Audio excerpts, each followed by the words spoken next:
The submitted EndSARS report is generating reactions across the globe. The Lagos Judicial Panel of Inquiry on Monday submitted its report on the cases of killings and assault by security personnel during October 2020.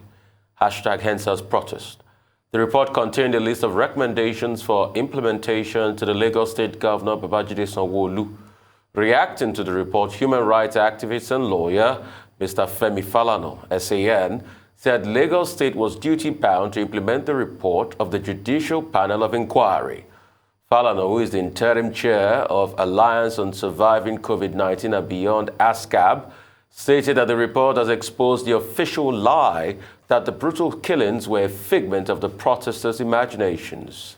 However, Chief of Defense Staff CDS, General Lucky Rabo, said yesterday in Benin City, Edo State, that only a white paper from the EndSARS Judicial Panel report could be the basis for informed comment.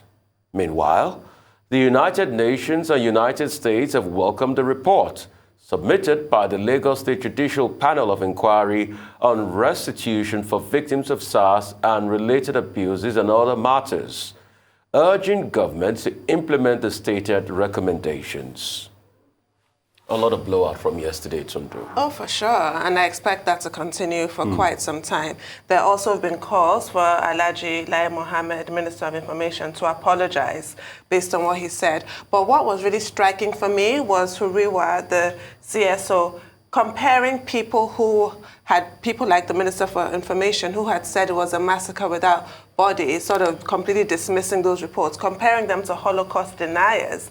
That for me it's a very grave allegation. Obviously, Holocaust deniers, that has like a anti-Semitic undertone to that, but it's on that level. When human suffering is dismissed in that way, you're dismissing it not even to say they don't deserve any justice or sanctions. No, you're even denying that it happened in the first case. And I think that point, I'd like to stress that this morning. Everybody should desist from that.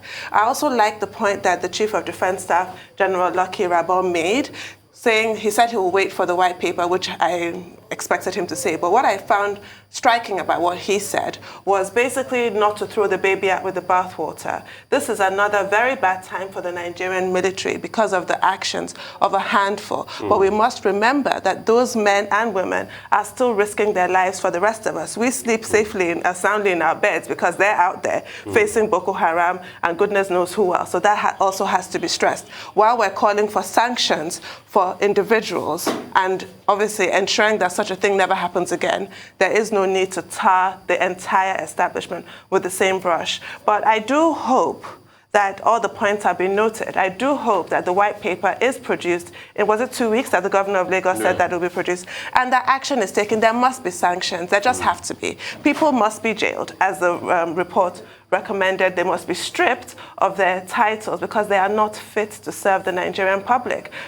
There's no action that, for me, goes far enough to remedy the situation. Thank you for your point. Okay, I think this raises beyond the issues we discussed yesterday. The major subject of the relationship between state and citizens. And it didn't start today. In 1929, the Aba women riots, the Aba women, they stood up, they protested. They said, look, we cannot allow this. That was under a colonial dispensation.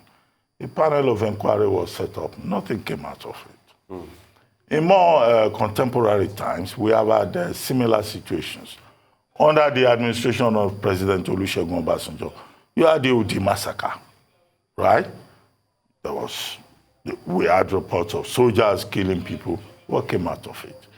In 2015, we had the situation in Zaria of the Shashaki and the MNI, right? Yes. The Shiites, right? What came out of it? What ended up, being projected was Zazaki and his wife being humiliated by the Nigerian state. Okay, I think at the time a panel was also set up. Nothing came out.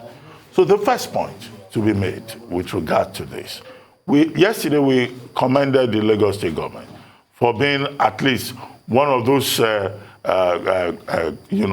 governments that made an effort, right, Okay, somebody is just telling me now that I should cite also the Asaba massacre of 1967. In 1967, the people who were massacred in Asaba, they were even singing the national anthem. So you find a state that disappoints people. The bigger question is that what do we do to make sure that the Nigerian state does not continue to disappoint its people? Because what has been signposted in this particular case, and with all the examples we have listed, is extrajudicial killing, is impunity, is assassination, is cold-blooded murder. That's the import of the Doris Okuwobi panel report. Now, what is the second issue? Yesterday, we commended the Lagos State government for even having the courage to go the mile, to go the distance, to allow that panel to do an independent inquiry. And I think that, many will remember that as a major high point for Governor Babajide Sanwo-Olu in Lagos State. The fact that he did not make any attempt to interfere, he did not dictate to the panel, and that Justice Okuwobi and her team, had the courage to say, well, this is what we have seen, we will tell you the truth. And yesterday we were quoting, what's her name, Renu Oduala, and what's her name, Catherine Obiajo, DJ Switch, Ude, Christian Obianuju Ude, popularly known as DJ Switch, that look, truth has no difference. So if this is the truth, what would they do with it? Now, the third point has to do with how people have reacted to the report. Some people are saying on social media that there are two different reports. So I ask the question, why are there two different reports? Why should one panel submit two reports? Is there a dissenting, a minority report that nobody has told us about? We would like to know what the details are. Third, the state government has more or less refused to engage the panel. Is that because the outcome does not favor the state government or the federal government? And if that is the case, what we can hold on to is that the state government has set up a panel of inquiry. And that brings me to the point by the Chief of Defense Staff, Lucky Rabo. He says they will only believe in what the white paper says. Now, okay, yeah, it's about procedure. Government has a panel, sets up a panel.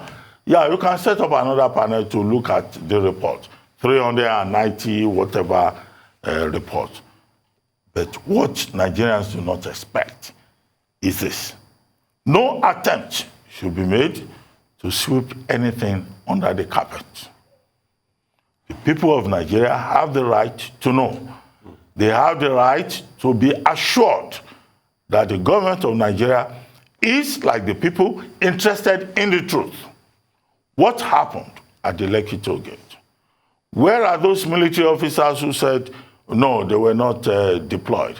What happened to those police officers who said nobody shot any live bullet, that it was blank bullets, as they call it? All of this is a major story. However, the other leg of it is that we have not had the end of the story. And I think while commending the Lagos State government, this again is a major moment for the Babajide Sanwo-Olu administration in Lagos. If he sweeps this particular issue under the carpet, it could define its entire administration. And so he must remain consistent in saying that, look, his administration is just interested in the truth. And I was quoting Kingsley Moghalu and others yesterday, who have said, look, whoever is behind this must be brought to book. Whoever is using Nigerian uniform, taxpayers' money to tell lies must be held accountable. This is all about accountability. And at the end of it all, maybe the only point that needs to be made is that the international community is watching. CNN, BBC, other international agencies, were indicted by the authorities in this matter. Even our Rice News, we were called criminals because, we deployed people just to tell the truth. And I'm surprised, 24 hours after, Alhaji Lai Mohammed, our dear brother, has not said anything. I would like to hear from Alhaji Lai Mohammed, because I'm not too sure that the Nigerian government is happy with this report. Well, okay, comment, Tundu. Okay, you check me. We would like to commend the Ukuobi panel for having the courage to say, well, this is what we have seen. All of us will evaluate it. I've not had any reaction from the Lagos State government beyond the setting up of a panel. But it will be interesting to hear also from the Lagos State government, what does Babajide Sanwo-Olu, the governor, what does he think? And why do we have two reports? Why not a single report? Could it be a situation that there's one report about the victims of police brutality and one other report completely separate about the event specifically of October 20th, 2020? Okay, we take the two reports together and the reports should be made public. It should not just be a report that will be determined by a committee. I told somebody, look, when government doesn't want to do something, it will set up committees upon committees. So we have had one committee that served for almost 1 year. Another committee has shown up. Okay, will there be another committee? Can we just deconstruct this and go straight to the heart of it? Because what me I know, yes, I don't know too much about white paper, is that it is a scheme by British bureaucracy to hide a lot of things. That's what white papers normally do. Yes. And also to test the pulse of the society. But most importantly, it is a bureaucratic way of saying, this is where I'm going, I want to hide what you said before. We hope that's not the case. That's what I see about white people, because somebody would have wondered, why is it that after a whole year, a committee set up by the government provides a report, and you still need a white paper for the reports? Isn't the work done with that panel set up by the government? Don't we trust the integrity? So why can't we release the reports to public glare? Why do we now have to rewrite an already rewritten report with a white paper? Well, I want to give them the benefit of the doubt, the Lagos State government, because they're the ones who solely funded this panel and their activities and ensured that it was not truncated in any way. So I don't imagine that at this moment they will now upturn all of that. But we do have the lawyer, don't we, Adeguruwa, who has said that in the event of any monkey business, he will release the report to the public, because the public must know. And I have to say, I've said it before and I'm going to say it again, there's one common thread in all the cases that you cited of extrajudicial massacres in this country. All were done by conquerors, as it were. The colonial masters, or so they saw themselves as, the Nigerian army during the Biafran War, that's the Asaba massacre. And why do we have generals in the Fourth Republic as presidents? I always say it. That military orientation, this is why such things happen on their watch. It never happened when we had President Yar'Adua of blessed memory. It never happened when we had Goodluck Jonathan. For all their flaws, whatever you want to say, they didn't attack Nigerians. They did not massacre us in our scores. So I'm sorry. Actually, I'm not sorry. That's just a fact of the matter. Okay, Dr. Abati, and I like the historical antecedents you cited, to give us a clear picture of all of this. And I like the fact that you took it from 1929, the colonial days, to show that this has become a culture of setting up committees and panels of inquiry and nothing will be done. I want to specifically make mention of another colonial panel that was set up on the Iva Valley massacre. Yes. I have copious details. The miners in the colliery mines in Enugu. Yeah. I have copious details, newspaper clippings of Daily Times, 1949. As the case went on, it was front page. In fact, the commission there was called the Fitzgerald Commission of that incident. The likes of Dadio Yema made the first prominent national feature in that Fitzgerald Commission. At the end, nothing was done. It was just another public spectacle. Well, we're insisting in this regard that nothing should be swept under the carpet. Yes. Nothing. The other state governments should also release their own reports. Yes. I specifically pointed out the two reports. One, as Tundu explained, is on police brutality. The other one was on the specific October 2020 incident. But if you look at the two reports, there are contradictions. Why would a panel sit and have two contradictory reports? We would like to see, going forward, perhaps a harmonized, consolidated report from the Doris Okuwobi panel, because on that rests, in my view, even the integrity of the panel itself. But they've done their job, they have submitted the report, but I have the feeling that both the Lagos State government and the federal government of Nigeria may not be happy. So our big takeaway is that we have this judicial panel that has projected itself as an independent panel. Yes. But those reports, maybe they should also make those reports available to us, because we are stakeholders in this matter. And our job, I've been doing this Akuroko business forever. Maybe we too should look at it and deconstruct it, okay? Both the two reports, let them throw it out there in the open. It's not just putting some committee members together who think they have an opportunity to do a white paper. There are more knowledgeable people out there who can also review the outcomes, okay? Thank you so much, Tundu and Dr. Bati, for the insights this morning. That's all on News Headline. We'll take a short break. When we return, we have Rotus, we have Michael, and we have updates on global and African business and activities across the globe. Just stay with us. We'll be right back.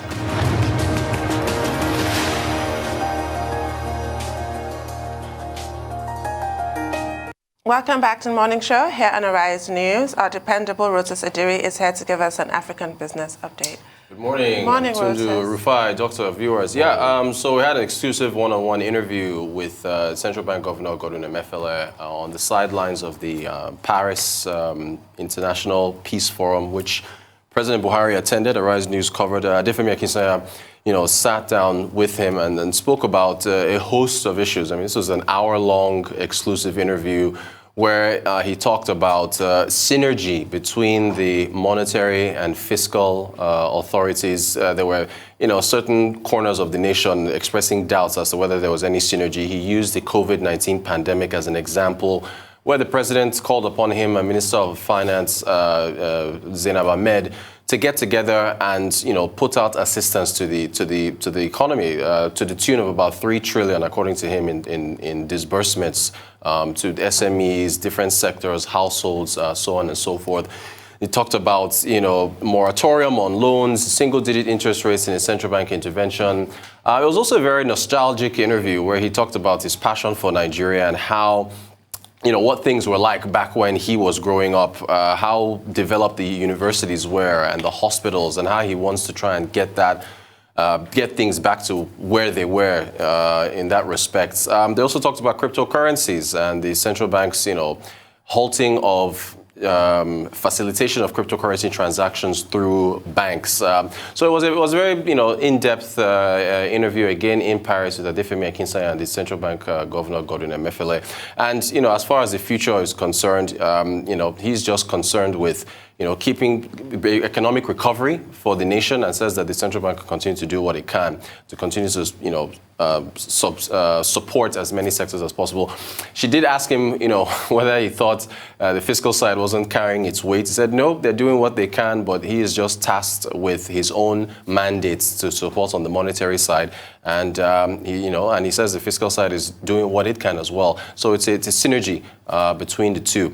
We move from that to the e-Naira. The IMF, in their country focus, the latest article that they've put in on their blog, they're talking about the cybersecurity risks with respect to the e-Naira, saying that it's attracting a lot of attention, but the central bank should prioritize cybersecurity because of the kind of attention that it will bring globally. So they also talked about, the fact that there are risks to implementing monetary policy through the e-Naira, risks through cybersecurity, and also operational matters. For example, since for now, the wallets that you're putting money into for the e-Naira is domiciled with the central bank. That's essentially a deposit with the central bank, is what they pointed out. And so that kind of, according to the IMF, negates commercial banks, because commercial banks are in the business of accepting deposits and giving out loans. The central bank has said that at some point, each individual commercial bank through which your BVN is linked to will get their own wallets. So that will essentially shift back to the commercial banks. But for now, seeing as the wallet is with the CBN, there is that likelihood of commercial banks being negated or losing out on deposits since they're all going there. But that would be mitigated over time. So mainly, the cybersecurity aspect is what they were mainly looking at. They did acknowledge that the central bank has taken steps. I mean, as far as transactions are concerned, they're linked to your BVN, so you know who is supposed to be carrying out what transactions. But with everything that's been going on around the world in terms of cybersecurity, it's a notable point that the IMF raised. We go to aviation. The Federal Airports Authority has released data on air traffic, which rose about 88% half year 2021 versus 2020. This is with respect to passenger traffic and cargo. For cargo, we saw about 127 million kilograms move in the first 6 months of 2021. 88% rise versus about, I think it was about 67 million or so in 2020. And it's very notable. If you drill into the figures, you'll see the struggle that we have with our exports versus our imports. So for example, out of the 127 million kilograms that were shipped out on the cargo side, about 112 million kilograms were for imports, while only about 13.5 million were for exports. That's for 2021. For 2020, because of COVID and so on hitting hard with aviation traffic, you only saw 67 million kilograms moved as far as cargo. Out of that 67 million, 60 million was imports. That's in terms of millions of kilograms, while just 6 million was exports. So, you know, it's picking up, but, you know, as far as if you think about Willie Obiano, who is the outgoing governor of Anambra, and setting up a cargo airport there, and how, you know, there's a deal that was even mentioned at the Intra-Africa Trade Fair in South Africa. I believe the Afro-Exim Bank is putting some money together to build some airports, and they're focusing on cargo. That's there as well. Passenger traffic, I think it was about 6 million, and you can take a guess as to the most active airports. It was Lagos and Abuja. So there is a conversation to be had as to whether every single state in this country should have airports, and whether we should prioritize cargo over passenger airports, because the traffic is still dominated by those two states, which are mainly hubs if you want to fly anywhere else around the country. From there, Air Tanzania and Ibom Air, they've been shopping at the Dubai Air Show, which just kicked off. The Dubai Air Show is being attended by, you know, Raytheon, by Lockheed Martin. Everyone's going there as far as in the aviation industry to go and display their new craft. So Air Tanzania over in Eastern Africa, they're ordering about 4 planes, I think. Ibom Air, I understand, is ordering about 10.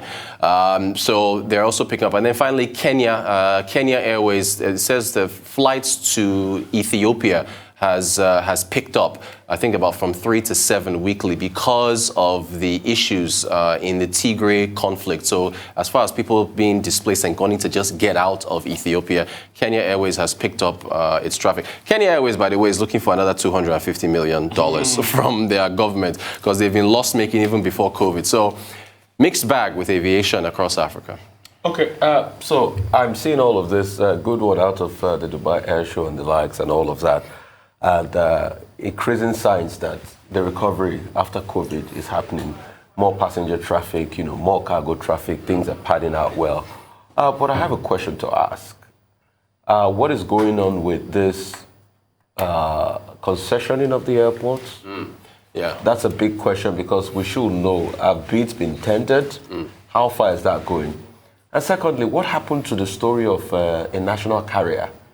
Because I remember we went to a certain Farnborough Air Show, and even up till last year, I still heard some people being bullish about a national carrier. Yeah. Up to the extent that they even further said we'll start producing airplanes in Nigeria, and they will partner with some Hungarian company. Right. So I'm at sea as to what's happening. Hadi Sirika says that, I think he said second quarter or third quarter of 2022. I remember him saying that. So he hasn't start producing airplanes. No, not that. He said that the national air carrier, there's still some plans to do it in Q2, Q3 2022.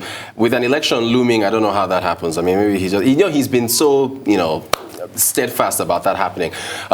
So yeah, I mean that's, and then as far as the concessions, there was an article, I think it was in this newspaper not too long ago, where they said that there's still competition for the concessions, so there's still players in there that are looking to get into that space. So fingers crossed to see whether that develops. Okay, very good. As for Nigeria, the increase in the cargo movement, I think is to be expected. Once you have, the demand and supply, the supply chain, the global supply chain relaxing, and more people getting involved and recovering from pandemic, yes, nobody should be surprised that there will be an improvement within the aviation sector, which was one of the most impacted sectors, on account of the COVID loss. On account of the COVID-19 pandemic. Yeah. And we have seen in the United States opening its doors to persons who are fully vaccinated, Canada opening up, UK reviewing restrictions. So there's some kind of, if you like, recovery going on at varying levels from one country to the other. So you see it's normal to see the impact in terms of travel and tourism. However, the point you raised about Kenya Airways increasing flights to Ethiopia, Tigray yes, in particular, right. It has a direct linkage with the political crisis in that country. There's war, more or less, some kind of war between the Tigray people who led the coup, who took over the country, and then before Abiy Ahmed came, and Abiy Ahmed, all kinds of ethnic and political, issues in Ethiopia at the moment. And the Tigray people and their political party are trying to overwhelm the center. Now, what has happened is that, there's flight from the country. And Kenya, which is just down the horn of Africa, has benefited from this. Kenya Airways has also increased its flights to Entebbe and other parts of South Africa. But the bigger problem that Kenya Airways has is funding, right? Survival, stability.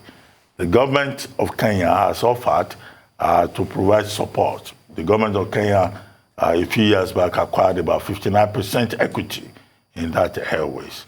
Now, they want to put in more money before the first quarter of next year, but the airways is even saying, look, that amount that is being offered is not enough. So the bigger issue for Kenya Airways is not about increasing flights. It's about how does the business itself survive. That I think is the big issue. As for Nigeria, yes, well, we welcome the development, but we also like to make a comment about the quality of service. This is a big problem for people like us who move from Molue, and we get occasionally invited to important parts of Nigeria, and we get to the airport, and we get very bad service. And these airlines, they don't have very polite staff. Right. That I think is another subject. That's not the subject you came with. But I just needed to complain of course, on behalf of our people. Get it off your chest. Yeah. Well, thank you for your time, Reuters. Thank you so much, Steve. Moving on now to more business update. Michael Wilson joins us from London. Good morning, everybody. As far as Asia markets are concerned, slight falls really. Decline. Japan's exports hit an 8-month low as well. The reason for that being supply chain problems. Markets in the United States, which I'll come on to though, were lifted by better than expected retail sales. Australia, South Korea, leading losses basically in the region. Bank stocks lower there. So from that, I take it that people are not particularly worried about interest rate rises because that tends to boost financial stocks. But we'll see about that. Mainland Chinese stocks buttress the regional trend. Shanghai Composite up very, very slightly, 0.2%. Hong Kong down about 0.5%. So to the United States then, and just looking at the futures market, particularly flat this morning ahead of retail earnings reports, which I'll come on to. Target and Lowe's, basically, they're what's called big box retailers. So we'll get a good idea what's happened there. The moves in futures trading come after that. That sort of corporate and earnings data reflected the fact that consumers are ramping up spending despite rising prices, which is good news. Retail sales 1.7% up in October. strong quarterly results from Home Depot, and that's a home improvement retailer, obviously, and that sort of topped what the analysts thought it would, as did Walmart as well. Here's one for you. Electric vehicle startup Lucid. This is in the United States. Its value has blown past, as they put it in the markets, forward at more than 89 billion after a 24% run-up in the EV maker's stock price, after investors said that reservations for its first vehicles had actually jumped. So a big adoption of electric vehicles in the United States. And also I can add to that Rivian, which we were talking about a couple of days ago. Its float last Wednesday. It's more than doubled in value since the middle of last week, since a week ago. And it's eclipsed Volkswagen in value. Doctor and I were talking about Shell and its plans to leave the Netherlands and centre itself in London. It's now facing a Dutch exit tax. Now, this is something which the Green Party leaders in Holland are wanting to do. They established this when Unilever said it was going to leave the country, and it's intended to punish companies for leaving the Netherlands for less onerous tax regimes. Let's talk about gas prices and a setback for the Russian pipeline, the Nord Stream 2. UK and EU wholesale gas prices up 17% after Germany's energy regulator suspended approval of this very controversial Nord Stream 2 natural gas pipeline from Russia to Germany. It said that the pipeline's operating company needed to be compliant with German law before it would actually supervise it. So that debate is still going on as we speak. UK inflation just figured out about an hour ago, hitting more than double the Bank of England target. Meanwhile, Boris Johnson, there he is facing questions about MPs' second jobs today. That row continues. Many within his own party are saying, but you didn't tell us. We've got no idea what you're doing. This is to their leader. This is not the opposition. This is a Tory party themselves. A lot of war going on in there. As far as the UK is concerned, also Nvidia, the £40 billion takeover of ARM, it faces a national security probe. It's called a Phase 2 probe. It's to be carried out by the Competition and Markets Authority, and it'll investigate antitrust concerns and national security issues. The company's energy-efficient chip architectures are used in 95% of the world's smartphones, and 95% of the chips are designed in China. So you can see where the security worries are. And adding to those inflation figures, we just got employment carried over, unemployment rising in Britain. We got those figures yesterday, despite the end of the furlough scheme. I think that'll probably point towards an interest rate rise sooner rather than later. I could be wrong. We can discuss this after if you wish. Lidl is to become the UK's highest paying supermarket. Minimum wage up to £10.10 an hour, rates of up to £11.40 for more experienced workers, and increases as far as the capital of UK is concerned in London. In other words, if you work for Lidl in London, you get paid more.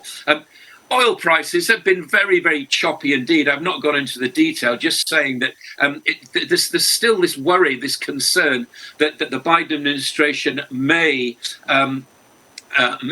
go to its strategic reserves. I don't think they will, personally, because I don't think that's what strategic reserves are for. They're not about rising prices, they're about shortages. And we're not seeing shortages, we're seeing a rise in prices. You can translate that into a deficit if you wish, but it's rising prices rather than anything else. And they have, OPEC, apparently, according to market observers, has the market right where it wants it at the moment, $80 a barrel. Thanks very much indeed. Gold, all over the place, basically, just worried about anything inflationary. Its bullish trend retains intact, but it's not above $18.25 an ounce. It's not really going anywhere. And also, just finally, Bitcoin. A strong dollar helped Bitcoin dip below the $60,000. But people are looking at it now, and even you've been talking about digital currency and the rest of it. This is Bitcoin itself, and there's a feeling it's entering a sort of consolidation phase. But it's not all good news for it, because investors will see it as a hedge against inflation, but maybe not. Let's see what happens. People are very undecided about what's happening with inflation. Of course they are. It's the topic of the moment. That's the global view. Michael, thank you so much. I want to talk about the NVIDIA and ARM deal. I don't know what is happening. If you could probably help us double click on it. People are citing their antitrust issues and the likes. But that is going to be a game-changing deal in the chip manufacturing sector, owing to the fact that we've got chip shortages around the world today. So what is the grouse about this deal? I'd like to know more about that deal. And secondly, isn't it funny that this rush to gold, as it were, as a hedge because of inflation, will have a ripple effect someday soon? Because we all know the long antecedents and history of gold. We all know we used to have a gold standard at a point in our lives before Nixon in '71 said, not the way to go. Gold first. I have to say, I think people are very old-fashioned about it, quite honestly. If it were me, I wouldn't be worried about it at all. I think it's used as a sort of channel into other investments. I mean, it's quoted as a price. I don't think that people really bother about gold, quite honestly, these days. I mean, as you say, it is important as a sort of underpinning excuse me, valuation, which people actually go for in this world of not really knowing how much things are worth. And it feels to have a sort of intrinsic value. Does it really? I think it has a virtual value, quite honestly. But you're absolutely right. Any move upwards will affect will affect everything and the way that we look at investments. I mean, I always quote it merely because it happens to be a stable commodity, and people look at it as a reflection of people's worries about risk or not. I think you can, how much it's worth an ounce within a cent or two. I'm not sure it's that important. I think generally speaking, it's a way of looking at a product, a commodity, and making judgments about where the world economy is going and what the inflation worries are. That's where I'd leave gold. As far as Nvidia is concerned, I just think that I think that basically the Competition and Markets Authority in the UK is worried about who's going to boss it, not whether we're going to be making more microchips or semiconductors or not. I don't think that's part of it. It's about market dominance. That's what they are slightly worried about, and it means that if it were to grow and it were to have part of its headquarters in this country, it would be stifling competition. That's really what they're worried about. I don't think it's anything to do with the actual overall production of semiconductors, which generally speaking, as you know, is being onshored at the moment. Well, Mike, I have like about 4 issues. Maybe you just take whichever one is possible, given the time frame that we have. One, the UK International Trade Secretary is talking about opening up the UK. UK Export Finance, UK Trade, outreach and all of that. Well, this is not the first time. And Trevelyan is telling us something that happened in the past. But it didn't work in the past. What is the guarantee that it will work now in the context of Brexit? That's one. Two, US and Beijing, Washington and Beijing are talking about sitting down to talk about, climate change and the deal, the promises made in Glasgow. This will probably be the first time since 1978 that the two countries are trying to forge a common partnership on a major issue of international interest. Will it work? Or the fight over the nuclear capability of China will still remain a problem, and that this will not have any effect whatsoever on the coming conflict with China. Three, rating agencies in the United States say that, the $1 trillion infrastructure fund by President Biden will not necessarily lead to further increase in inflation. Do you think that the rating agencies are correct? And finally, in the UK, when Prime Minister Boris Johnson goes to the Commons today, to the House of Commons, he will be pushing an envelope in the direction of, all that controversy about whether, parliamentarians can have a second job or not, act as consultants. We saw that with Owen Paterson. How do you think that will play out? Although I know you say you don't like to comment on politics, but this is about jobs. Yeah, okay. Let's do Boris Johnson first of all. I think, as usual, what will happen is there'll be a lot of noise and not a lot of news about all this. I don't think that, personally, I think that most, and again, I think most people in the country don't like the fact that the MPs should be using their privileged position to act as consultants. However, if a second job is making them more knowledgeable about what's going on in the country itself, in other words, if they're fulfilling their own professional, which they may have developed on a sideline from being an MP, I don't think people have a problem with that. I think if they are seen to be more knowledgeable about what's going on in the economy, that's better. As far as the US and China is concerned, if I may, I'm going to correct you if I may. 1979 is the date that we should be looking at, because that's the last time that the US and China actually sat around a table to talk about the balance of nuclear arsenals and so on. And the reason that China has not done that since then is ostensibly because they've always said, well, the US has a bigger arsenal than we do. So what's the point of the discussion? Now, I feel as though this is the important thing, that they're actually going to sit down and talk about this kind of thing. This is the first time since 1979. That is a long, long time ago.